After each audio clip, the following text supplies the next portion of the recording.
So having money, concentrated in high growth assets is excruciatingly important. It's just so important.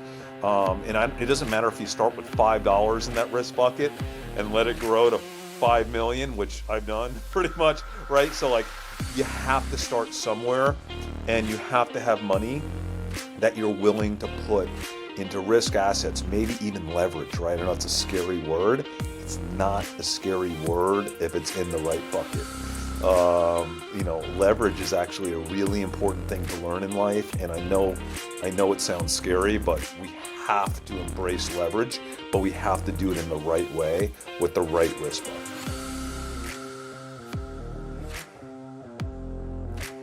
All right, welcome Chris Camillo to the Present Fathers Podcast.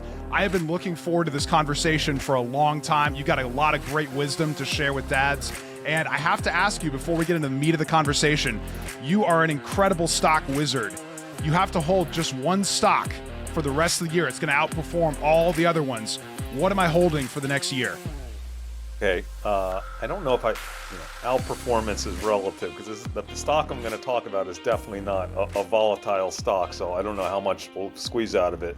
But I'm going to say Microsoft, and I never dreamed I would say Microsoft in a billion years. I hate Microsoft. It's not a company I want to invest in. But man, there's just this amazing linkage right now between Microsoft and OpenAI, and it's really, I think, an undiscovered way to get massive exposure to what is the fastest growing company of our lifetime, which is OpenAI. I think Microsoft is going to potentially get between 10 and 40% of that company in their renegotiation for their rev share, and that will come out by the end of the year. So I think once people start to realize that, I think we'll see an abnormal amount of attention brought to Microsoft. So that's kind of at least to the end of this year, to the end of 2025, that would be my trade. In 2026, my head can't go that far. I like it. That makes sense. And Microsoft's been flat for a while, so nice opportunity to see a little bounce off of it. So that's awesome. Yeah. So Chris, tell me about your background. Where did you get into investing? What made you originally decide that this was going to be something that you were going to be unusually good at, and you were going to really make a career out of it? Well, my older brother was actually a broker back in the 1980s when I was a little kid. Every kid looks up to his older brother, and that was like the heyday of Wall Street, right? So I kind of that was like my first little interest, and I had been, learned how to trade stocks from my dad, and I've been trading since I was 13 years old, like options trading since I was 13 years old. I know it's hard to believe. Back when nobody did that, not even most adults did that. And it's been like a huge, massive part of my life. It's defined me in every way, honestly, professionally, since then. So when did you start practicing risk management? Were you a 13-year-old going, all right, I'm going to put 1% into this option, or were you just kind of YOLOing when you were a kid? There is no risk management when you're young. Are you kidding me? You don't have your brain fully developed. Actually, the part of it that's like doesn't develop yet is your area that controls risk, and that impacts a lot of things negatively, not just investing.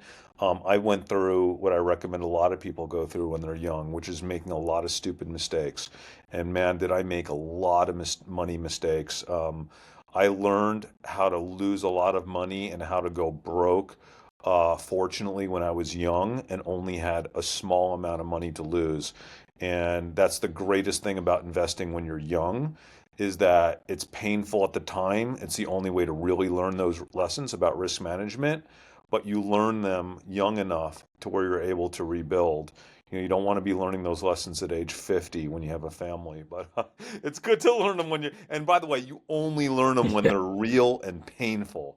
So it took me a very long time to learn them, but I learned them in my teens and 20s. What are a couple of those top mistakes that you made that you would want to give ahead of? Man, I would say when I was young, I was really trying to make money fast. So I was investing in options, and I was investing in options that were like out of the money options, which a lot of kids like to do. Way too many people like to do that these days. I guess people believe that anything is possible, and it is, but you do too much of that, and it only leads to one place, right? And it's not a good place. Truthfully, what you learn over the career of investing is that there are a lot of unknowns. There's unknowns that you know about, and there's unknowns that you can't even imagine, and they will come to bite you, right? So even if you have a few great years, there's just no escaping that. And once you realize that there's just no such thing as a sure thing, you learn how to create risk buckets of capital, and it's okay to have capital that you take really big swings with, but that capital should be from a totally different bucket of money from the capital that you have for savings and college savings and retirement and life, right? Like bucketing money is the most underappreciated thing in all of investing. And I say that on both sides, not just the side where you need to bucket your money to be careful and responsible, but in learning how to bucket money that you can take risk with. That's equally important, okay?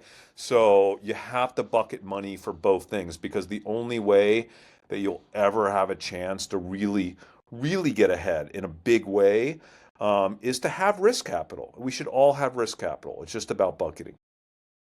That makes sense. So, Chris, talk to me about some of the benefits of taking risk. Everyone talks about, okay, avoid risk, you can blow up, all that kind of stuff. Talk to me, why do I need to take some risk as an investor? What's the benefit to that?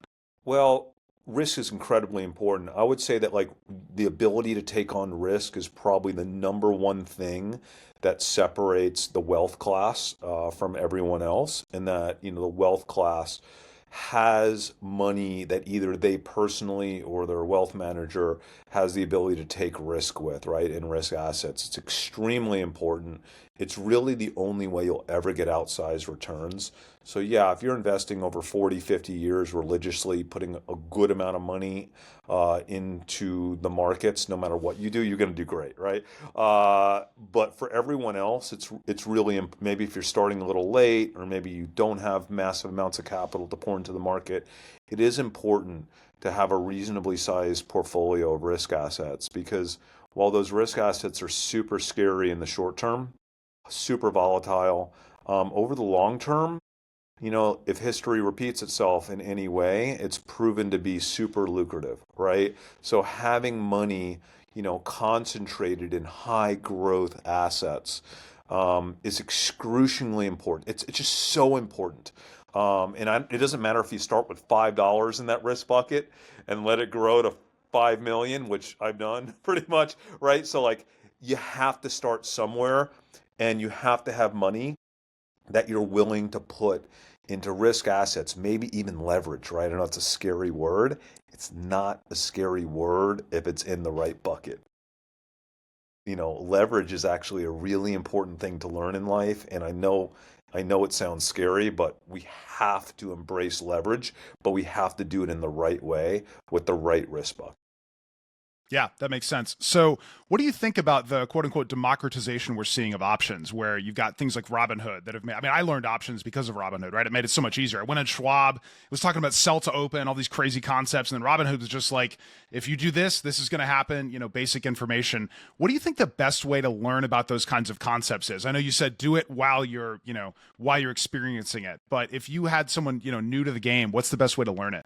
It's incredibly important because it's a tool. It's just a tool. I think a lot of young traders and new people that are new to options think it's a super sophisticated thing that they need to like dive into and understand all the option strategies. And certainly for maybe 1% of investors, that maybe is applicable. But for the rest of us, and I've been trading options since I was 13. I'm pretty old now. I was trading options before anybody traded options. Like nobody in retail traded. I would literally I would trade options on a payphone at my college, SMU, in the basement of the business school, where you had touch tone trading, and it would take you like 5 minutes to place one options trade, and then you would wait while it placed the trade for you to see if it went through. You might be on that phone for like 40 That's minutes to place wild. one trade. But options trading is really just a tool for leverage. And why is that important? At some point in your investing journey over the course of decades, hopefully, you're going to come across things that you have high conviction in. No matter, for some people, it would have been Tesla 5 years ago, 6, 7 years ago, might still be Tesla. You're going to come across something, you're going to be like, you know what? I really, really believe in this. and I hate it that I'm having to invest in this company and it's already valued at 10 billion, 100 billion, 500 billion, a trillion, whatever, right? Like I'm never going to make 20, 30 times my money, but I really think over the next few months or year or two, this thing is, I really believe in it, and I want to make more money off my money than I can just by investing in the company. And truthfully, the only way to really do that is to learn how to invest in options to where you can get like 3 or 5 or 10 times leverage on your investment. And certainly that comes with an added layer of risk, meaning that if you're wrong and the stock doesn't go up or goes down, you theoretically have a chance to lose the entirety of your investment, but maybe you have a bucket of money that was designed for taking a big risk on something you really believe in life.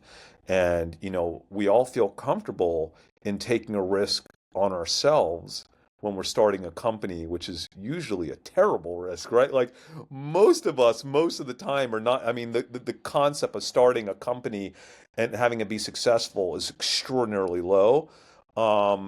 We should feel more comfortable with taking a risk on someone like Steve Jobs, Elon Musk, right? Like Jeff Bezos, like maybe it's Sam Altman. Maybe, like there are people out there that are just psychotic, right? That are going to work. I hate to say it, harder than any of us because maybe they don't care about family. They don't care about anything. They're going to put in 70-hour weeks. They're going to do whatever it takes. They're going to screw people over, like whatever. Like they're just maniacs. Like that's, let's be honest, that's usually not us.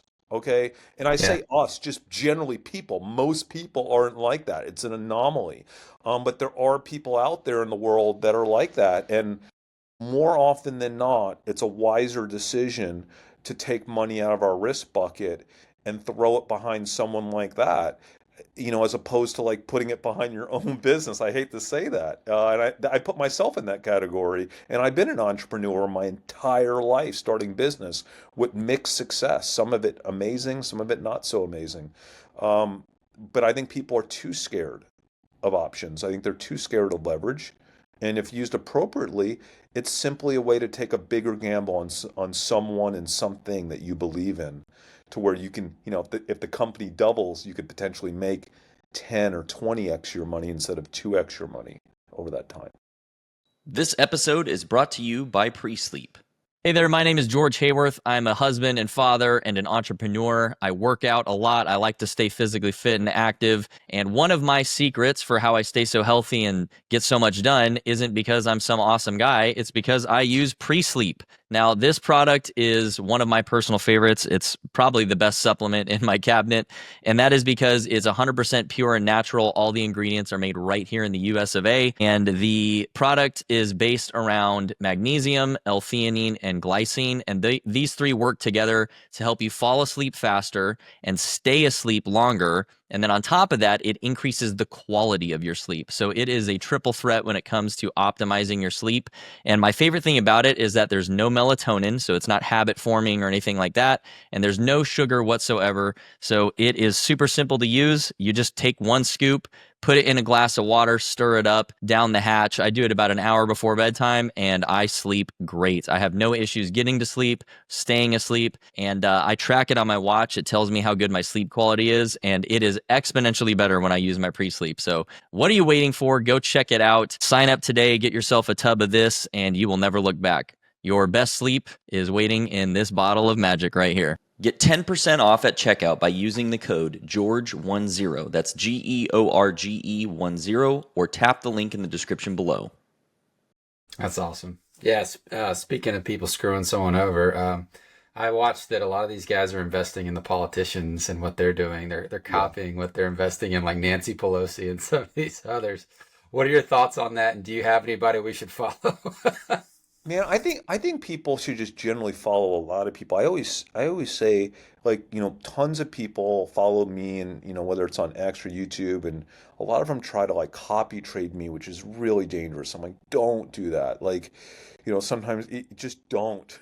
Lose your life Um, savings if you're not careful. because like I'm not, I like there's a lot of, you don't always know why when I'm exiting something, right? Or like, Yeah, or why I'm yeah, investing. And your risk tolerance is probably very different than mine, but like you should be following as many smart people as possible to steal their ideas, but not steal their trades. So it's all about stealing ideas and then like using it as a starting point. So yeah, I mean, following politicians isn't the worst idea. Following people like me isn't the worst idea if the goal is to start with an idea like, whoa, that politician just went in heavy on something, or Chris went in heavy on something. Let me try to figure out why, and now let me do my own homework, develop my own thesis, and then make my own decision, and not just blindly copy a politician or blindly copy, Chris. Especially now that more people are following these guys. Like, yeah, like you might yeah, know when they get in something, but a lot of their stuff doesn't come out for months later, and they might have already exited that trade, right? Just like a hedge fund manager, it's months delayed. So it's not that simple. Like anytime people think that there's a super simple way to do something that doesn't take effort or like research, it's usually like not a smart idea. It's always yeah. more complicated. You got to know the exit, and you have to have more than one. Like maybe Chuck Schumer needs to jump in on the Palantir as well, or something. Yeah, yeah, it's tough. Yeah, well, I think a lot of beginners think that they know the Fibonacci retracement, or the formulas that they look at to try to day trade, and What? they have like no idea what they're doing, and they've spent like maybe a couple days looking at YouTube videos of people trying to sell the services, and it's like they go in and they lose their savings, or their buckets, as you call it. But it brings up a great point, because you're kind of the king of social arbitrage investing. So maybe let's first define what that is, and then maybe how beginners could use that instead for their investing.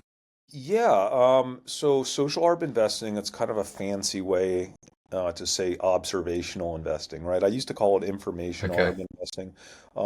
It's kind of a modern day purist take on part of what Peter Lynch did in the 80s, right? It's really learning how to observe change in the world around you. It could be change in culture or brand preference or consumer preference. It could be changes in technology. Often it's changes in technology. It could be changes in politics or changes in weather or literally changes in anything. So the whole concept here is learning how to surface and observe that change in the world as quickly as possible, and then to connect the dots of that change back to investable opportunities in public markets, either sectors or individual companies. And it really is like at its core that simple. So you're really looking for anything that has the potential to meaningfully impact a publicly traded company, either positively or negatively. And by impact, I mean like impact the revenue or the cost drivers or even the perception of that company and its industry. And so the game here is determining if the thing that you discovered is really a needle mover for one or more companies. And if it is a needle mover, then to determine the extent to which other investors, both retail and institutional, have already kind of discovered that thing, or the extent to which they've discovered or already have appreciated that thing. Um, and that's really important, the level of saturation of that knowledge or information. And then you have to, of course, determine, are there other things happening at this company that are even more important than the thing that I discovered? Because if there are, that could be a risk factor, right? Um, and then you develop a trade window around when you believe the investing community will catch on to that thing that you discovered. It could be a day, a week, a month. Lots of times it revolves around an earnings report. Um, and your trade window is simple. You make an investment upon the discovery of information that you believe will impact a company. We call that other people haven't caught on to yet. We call that information asymmetry, right? Or an information imbalance. And we exit the investment when or as other people start to embrace that thing that you found, right? As other people catch on to that information. So that's at the point of information parity. It's not a perfect science. Sometimes you kind of exit over the course of days, weeks, months as other people start to catch on. So you start to look at analyst reports, news reports, investor chatter, right? Like, are other people talking about this? I'm going to give you guys a very recent example to kind of illustrate how this is done. But that's the entire methodology, and using that methodology, and this is where I'm going to sound like a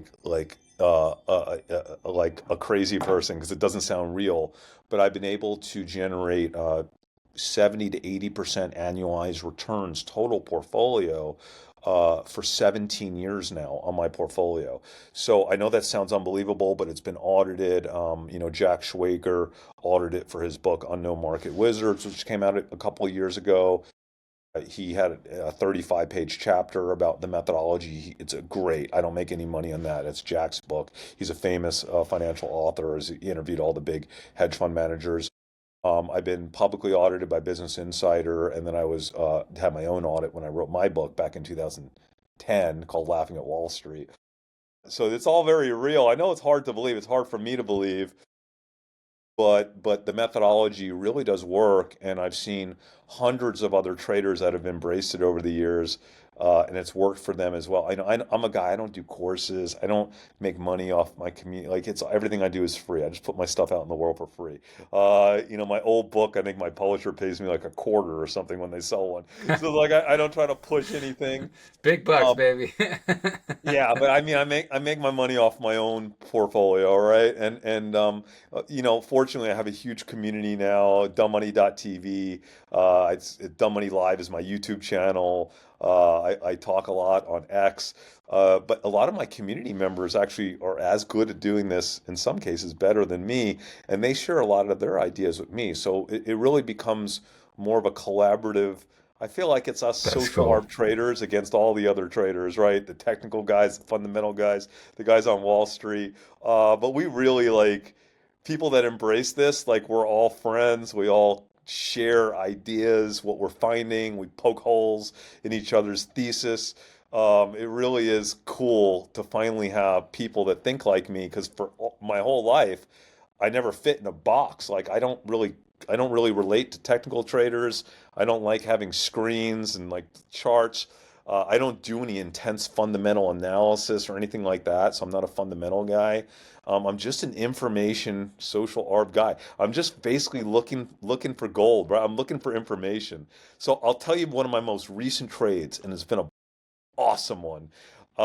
You might have heard the last few weeks. There's been a stock that's been on a tear, and it's Sphere, right? Like that theater in Vegas that just started airing the Wizard of Oz movie, and the Backstreet Boys is like a really popular concert there. So it's that amazing venue in Vegas, and it was really kind of a nothing stock since it IPO'd the last, I don't know, year or two. But the Backstreet Boys has been an absolute blockbuster concert for them. And one of my buddies texted me. He's actually another big financial YouTuber. And he texted me, and he lives in Vegas. And he's like, hey, I just saw the Backstreet Boys, and I've never seen Spear get this kind of buzz. It's weird. They're selling out shows. People are like, it's the best show ever. Backstreet Boys had trouble filling like a 2,000 seat venue, and now they're selling out Spear at like $400 a ticket. It's so expensive. And then at the same time, they came out with this fully immersive movie for the Wizard of Oz. It's like an AI enhanced Wizard of Oz film, super controversial. But I started studying the initial reviews on the first like 48 hours it came out, and like I read thousands and thousands of comments on TikTok videos. That's like my main source of alpha, believe it or not, is TikTok comments. And the number of people that said, oh my God, I'm booking a trip to Vegas to see this with my family because it was like a really cool thing. Like they have a tornado where they have stuff flying from the ceiling. It's just like a really cool way to um, to like reinvent and inject like energy into a very old film that like a lot of older people want to experience with their kids, in a way that quite honestly, probably our kids had no interest in Wizard of Oz, seeing the old movie. So sure enough, I started studying the data on the Wizard of Oz at Sphere, and I had never seen shows sell out like this before. It was just absolutely extraordinary. And anybody can go look at this on their own. They can pull up the charts and how many seats are selling out. So I was like, wow, investors are not onto this yet. And so I opened up a massive levered options position in Sphere a few weeks ago. And like you could pull up a chart right now if you want. I mean, the company is almost like doubled in like a few weeks. It's unbelievable. And it's all because of the Backstreet Boys and the Wizard of Oz. So it's so stupid, guys, because this is literally something that any idiot in the world could have come across through, their friend or a family member or just like TikTok and seeing what's going on at this venue in Vegas. And you could have picked it up, done your own research, and quickly realized that this is a very, very big deal for Sphere. And sure enough, it took investors like a week or two to kind of fully understand what was going on. And there's your ARB window, right? That's your social ARB window. You just have to be early. You have to find something earlier than others. You got to connect the dots earlier than others.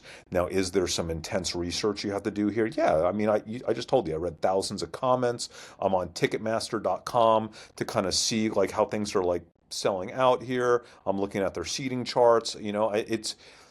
I actually do have some other data sources that I have access to. Like I'm able to actually pull web stats data on the sales data that they're seeing on their ticketing. But like, there's some work involved, certainly, but it all started with just a very simple observation and then connecting the dots. And I have, over the course of the last 17 and a half years, I've done this with over 70 trades over 17 and a half years. And I have a very big funnel at the top of like tons and tons of things where I see something that's super interesting.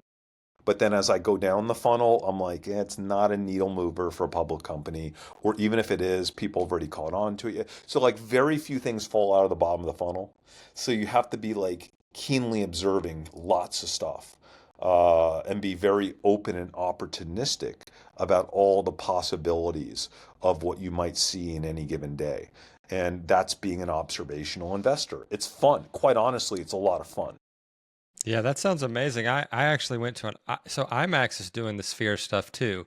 Not at the scale of the Las Vegas Sphere, obviously, but they have one at the McWane Science Center in Birmingham, Alabama.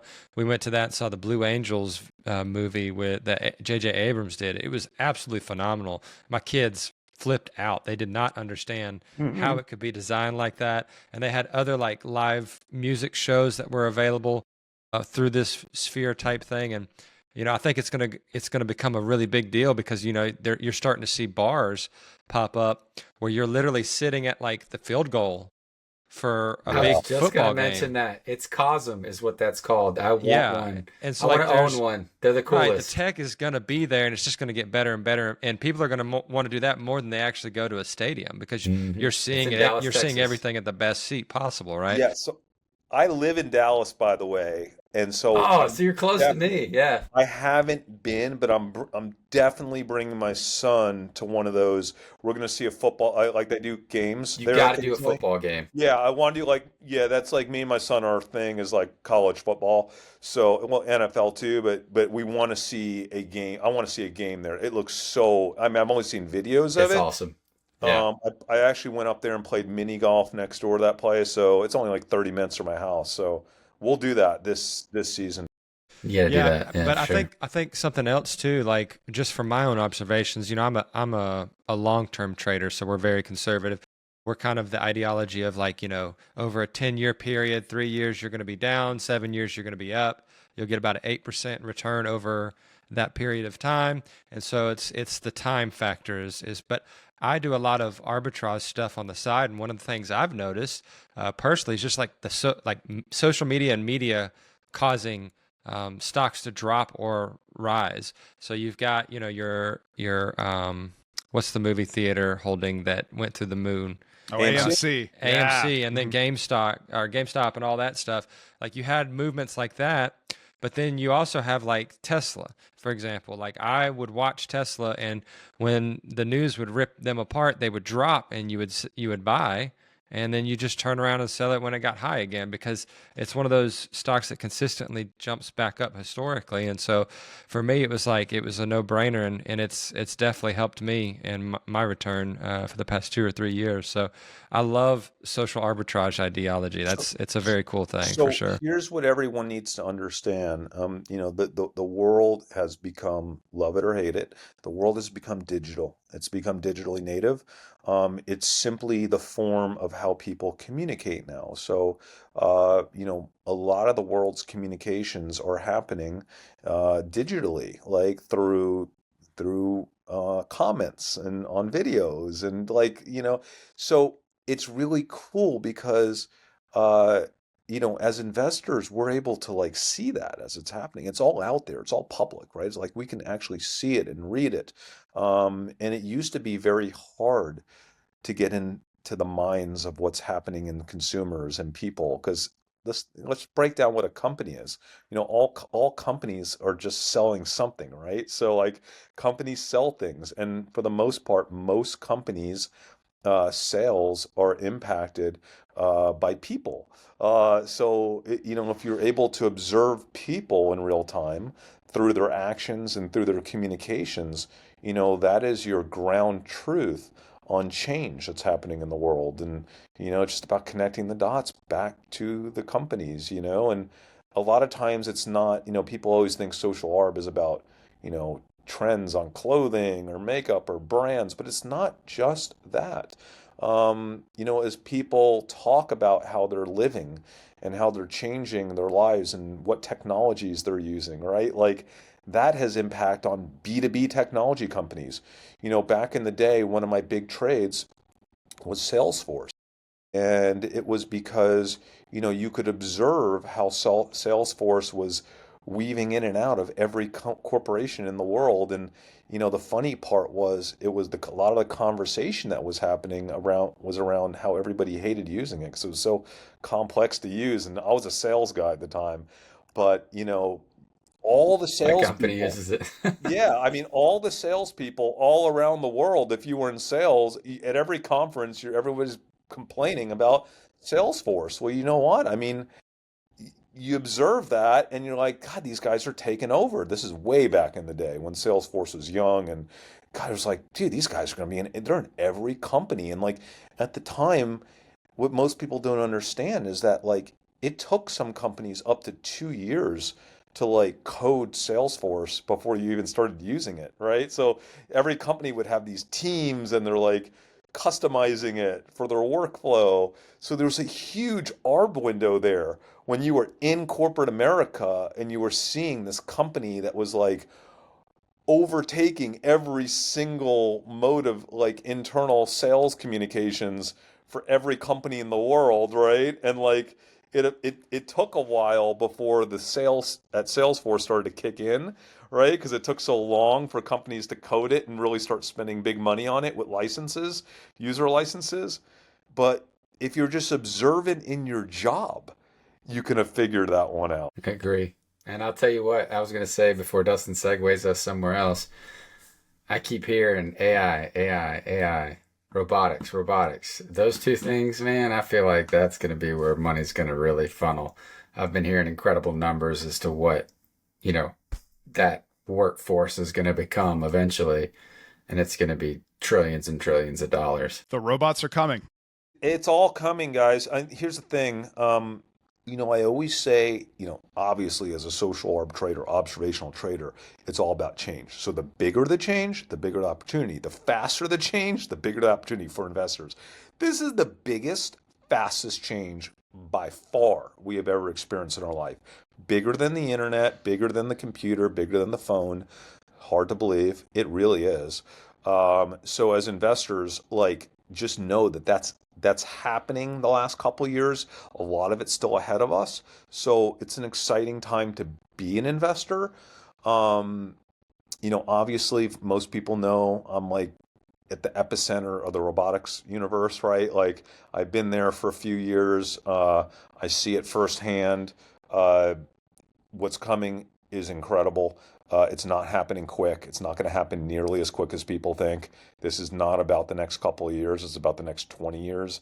But robots are going to massively transform our life in ways that we cannot mentally grasp right now.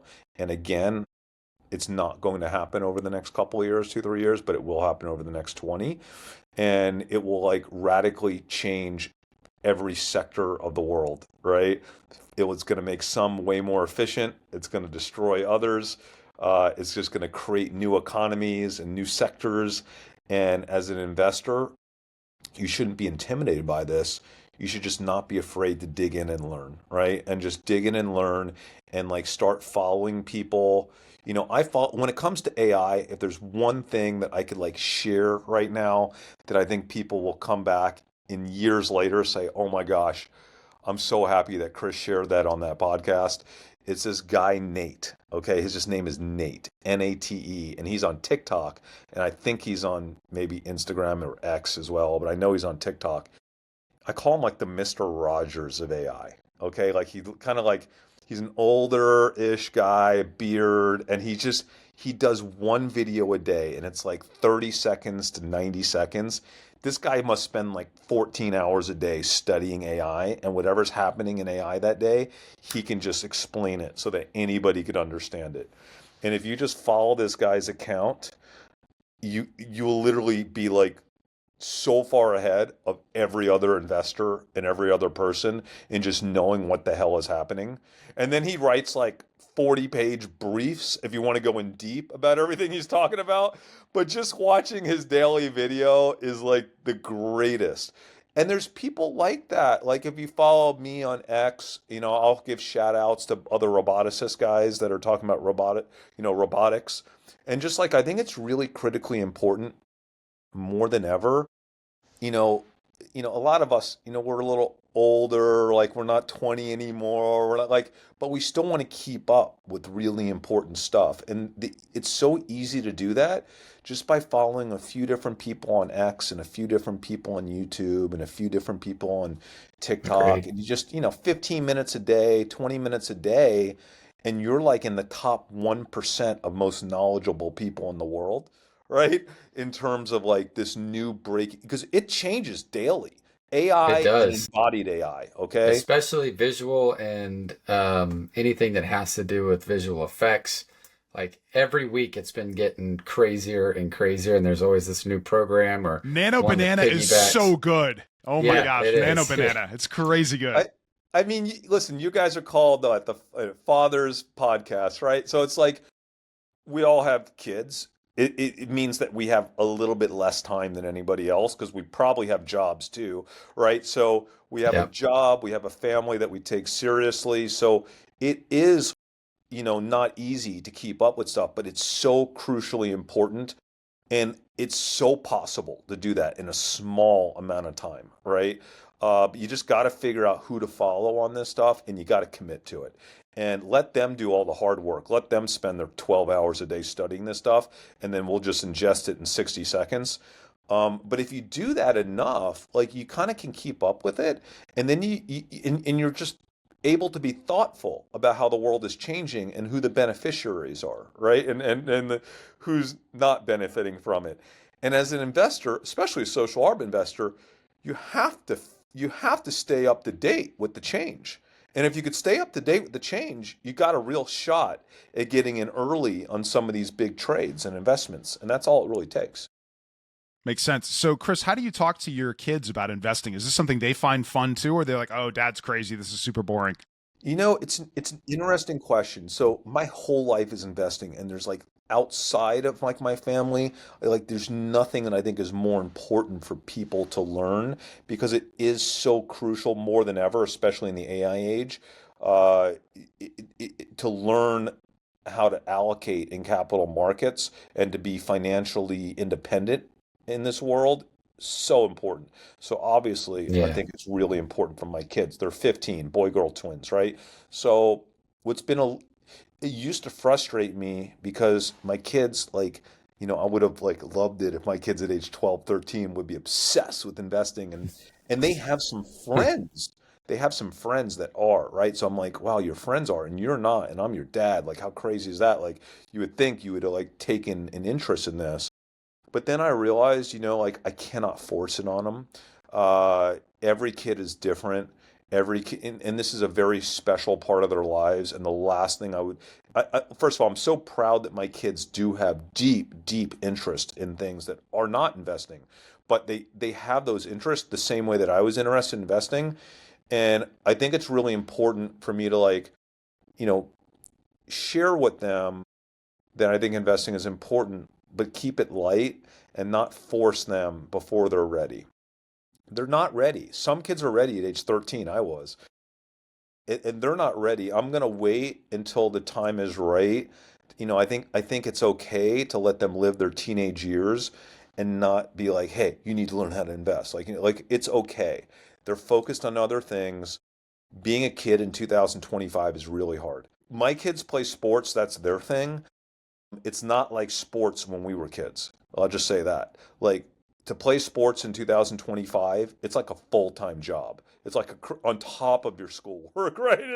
It's nuts. I It mean, really is.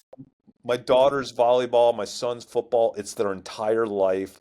I love it. They have something that they're passionate about. And I'm just gonna wait. I'm gonna wait before I start like emphasizing some of the investment stuff with them. And that was hard for me to accept, but it's not who they are right now. And if it's not who they are, they're gonna come off, and I think they're gonna have the wrong attitude towards investing if it's something that their dad is just pushing on them before they're ready. So like my kids are not ready. Yeah. Um, but I will tell you this: if there was one lesson that I was gonna push on them, it's that time is everything. You don't have to be a great investor. Nobody does if you start early. If you start early enough, and I'm kind of doing that on their behalf right now, cheating, they got accounts, like they got a small amount of money, but man, has it grown in the last 3 years since we opened up their accounts. That's But, awesome. but what I would teach them is, hey, if you're 17, 18, 20, 22, 23, whatever, dude, you have no idea. Like if you start now, you could basically do everything wrong in life. And if you start now and you're just willing to allocate a reasonable amount of money and just throw it, I don't care what it's invested in, S&P, I do not care. And you just do that religiously, your life is gold. It's taken care of. Your whole life, you will not have any worries. You're going to have ups and downs. You're going to have jobs where you get fired. You're going to have crisis throughout your life. But if you could do this one thing and nothing else, which is just invest regularly, week after week, year after year, for 30 years, I promise you, even if your career goes haywire, even if the things don't play out like you think they will, you're going to have terrible boss in your life. Life is unfair. You're not going to get the promotions that you think you deserve. Trust me, all the bad stuff will happen, guaranteed. Highly unpredictable. Some people, a small sliver of people, make it big in their profession. Most people don't. This is the most important thing because as long as you do this, you're going to be gold. So just don't have, if you don't want to be an active investor, that's okay. If you don't want to like do what dad did, that's okay. But the one thing that you just has, there's no option. It's a must. You must start investing now. It's a must. You must make these sacrifices, small ones, small sacrifices now. Balance. You must have balance. Have money that you do stupid things with, have money that you enjoy yourself with when you're young. Do that, fine. There's a range of what you need to be saving, but that range is going to have a floor on it, and you cannot go lower than that floor, right? Call it 10%, whatever, right? You want to go crazy and put 35%, fine. But there's a floor that you just cannot dip it. And every dollar you make in your life must go. That 10% must go in there. And that's it. Like that's it. It's simple. You don't have to think. It could just be an S&P 500. I don't care what it is. You want to play around and put some in crypto. I don't care, whatever. But like, you just, that's it. It's that simple. Time. You don't have to do 75% annual returns like I do. Like, just, you don't need that. You just need time. I couldn't agree more, man. So let's kind of go back to what you were talking about, like not forcing things onto them. So, as a dad who's experienced and has teenage kids, for the guys who are younger who don't have that phase just yet, but want to get ahead of the curve, what do you suggest, or what are you doing to nurture what they want to do in life, versus, trying to say, hey, you should be doing this, that kind of thing? Yeah. It's interesting because I wanted my son to do anything but football, right? Like I just didn't want him to do football, and I love football. I love football, It's the but best. but College but I, football. but I know too much. Like I know too many athletes. I know athletes that had family members in the NFL, and it is not a good outcome if you stay in that sport for too long, and it scares the hell out of me. And I was really trying to kind of demotivate my son from continuing in football. And I had a talk with an older coworker of mine who, had a bunch of kids, and one of his kids unfortunately fell into kind of a bad place in life, became very addicted to drugs, and was in and out of facilities for a decade. And he told me over a lunch that I had with him, he said, "Chris, I know you're worried about the dangers of football long term for your son, but let me tell you something. If your son is passionate, if it's football is his thing, and that gives him a place where he can put his time and his focus and his energy, and he's going to be part of a team, and he's going to be oriented towards goals, and he really has a Discipline. mission, a mission in life, and he has something to orient himself towards." He's like, "Trust me." He goes, "There's worse things than the risks that come with that. Trust me firsthand." And that really changed me. I'm like, okay, I get it. There are going to be risk in football, but there's risk all over the place, right?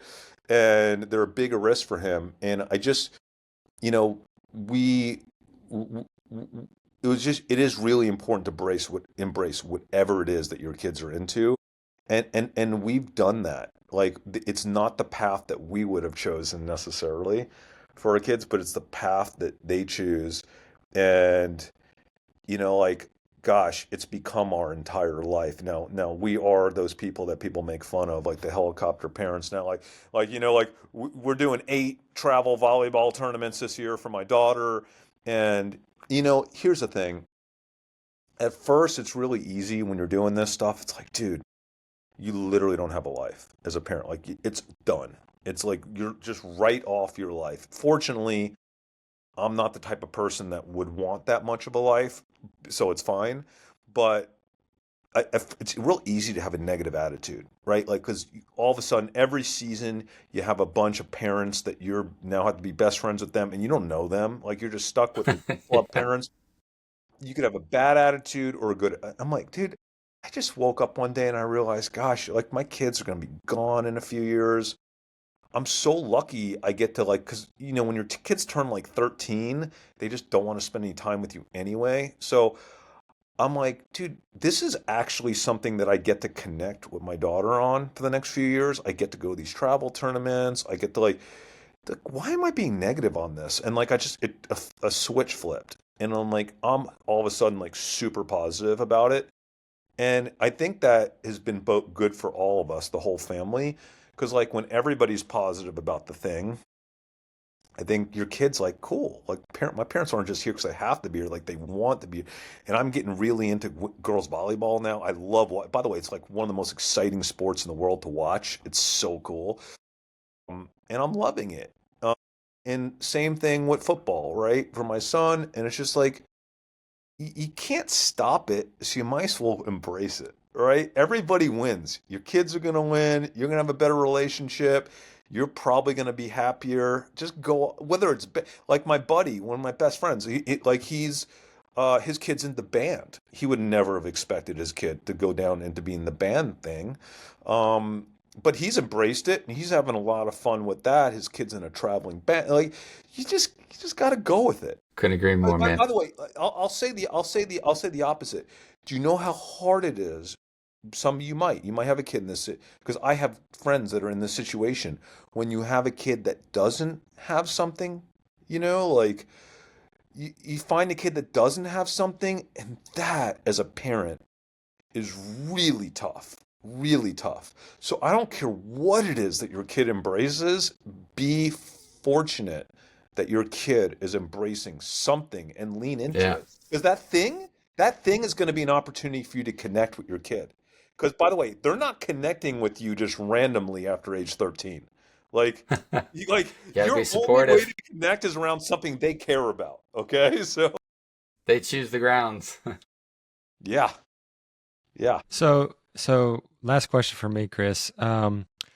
You are very good at pattern recognition, clearly with the social arbitrage, and it's a skill set that you built quite a bit. So hindsight's always 2020 in our experiences, obviously. So as a dad, if you could go back and tell yourself when you're first starting off as a father, like one really good piece of advice with your pattern recognition ability, what would that be? Oh boy, I would be probably more with my daughter than my son. My son's been pretty easygoing, as boys sometimes are compared to daughters. Well, what a dad. I think dads and daughters are something that I've experienced through many of my friend dads too. It is not an easy thing. I think daughters just generally can be not an easy thing at certain moments. So the fact that it's not about you, right? Like I was not like prepared for the roller coaster ride of having a daughter, go through her preteen and teenage years, and I think having like just a tremendous amount of patience and understanding that it is going to be a roller coaster, and that it's your job as the dad to uh, kind of remain kind of the calm one, right? And just Set the embrace tone. it and to be there, because it's not because your daughter is like necessarily doing something wrong or that you are. It's just like this emotional thing that happens. And it just makes for some very tense interactions and some tense years. And gosh, if I would, I feel like I'm way better now than I was 5 years ago. Like I wish if I go back in time and just mentally prepared for that a little bit better, I wouldn't have been as shocked by it. It took me a while. I don't know. It took me a while to figure out to crack the code, and a lot of times, you don't really get. What I realize is you only get like these certain windows, like we're talking about connection, these certain windows, like especially I think more both my son and my daughter, certain windows where they're willing to talk to you about things that matter, and like you don't get to define those windows. It's not like, hey, let's talk about this. Like no, it's like whenever they are open to talking, you have to work around their windows. So like as a controlling person that I am, like that did not come naturally to me. Like I wish I could like define like it's family meeting time or it's this or we're gonna talk about this. Like no, it's these windows when they are in the right state of mind mentally, in their life with whatever's happening. Like you gotta work around your kids' windows. And I didn't realize that till very recently, and now I embrace it. So yeah, if my daughter's like, "Let's go out to dinner" or whatever, I'm like, "This is like, like whatever it is," or like, so Let's go. we have these long drives to club practice all the time, multiple times a week. Most of those drives, she just doesn't want to say a word to me. But then sometimes it's like full open book, and I get these awesome conversations, learning about her life and what's going on, and about sometimes it's about investing. It's like whatever. But like I would say, it's learning how to be adaptive around their life, and it's not often about yours. That's so true. So there's investment windows. You got a week to fit, and then there's connection windows with your kids. Same concept. I love it. Yeah. Chris, this has been an absolute joy chatting with you. Thank you so much for joining us. Where can people find you? How do I join the Dumb Money community? Dumbmoney.tv has all the socials on it, right? I'm really active on X at Chris Camillo, and we try to knock out one YouTube a week on Dumb Money Live. But we just have a lot of fun. It's me and my two good friends, Jordan and Dave, just talking about what we're seeing in the world, connecting the dots, literally in real time. And so if you want to do that with us, it's all about this shared sense of discovery, and we're all there to help each other. My life mission is to pull every human on earth into the investor class. Literally, that's it. Like, I just want to, every human should be investing. And I have a foundation. I do a lot of my investing for my foundation. It helps pediatric causes, for particularly autism, leukemia, and cancer for kids, animal welfare, and then elder care. Those are the three missions of the foundation. So that's kind of my primary motivation for why I continue to aggressively invest, is to build up that foundation over the next for the rest of my life. But yeah, I mean, I invite as many people as possible to get the way I invest. I promise is the best way for most people. For most people, some people might like the technical stuff. Some people, but for most regular people, because trust me, I have so many. I have UPS drivers, stay-at-home moms. I have dentists. I have all these random careers that do this now, and they're unbelievably successful because they just work it into their life. I love it. Yeah, I mean, we can, take those 12 hours of research and distill it down, and we can make it happen. So I love it. All right, well, this has been another episode of the Present Fathers Podcast. Chris, thanks again. Dads, Let's get climbing that mountain of fatherhood. Thanks for watching this episode of the podcast. If you're on YouTube, drop a subscription to us, and if you are listening on Apple or Spotify, please leave us a review. It helps greatly. If you are also ready to level up as a man, check out Elite Sentinel Coaching, our program designed specifically for men, where we forge men into leaders. We turn cowards into kings, weaklings into warriors. Become the hero in your story. Join us today.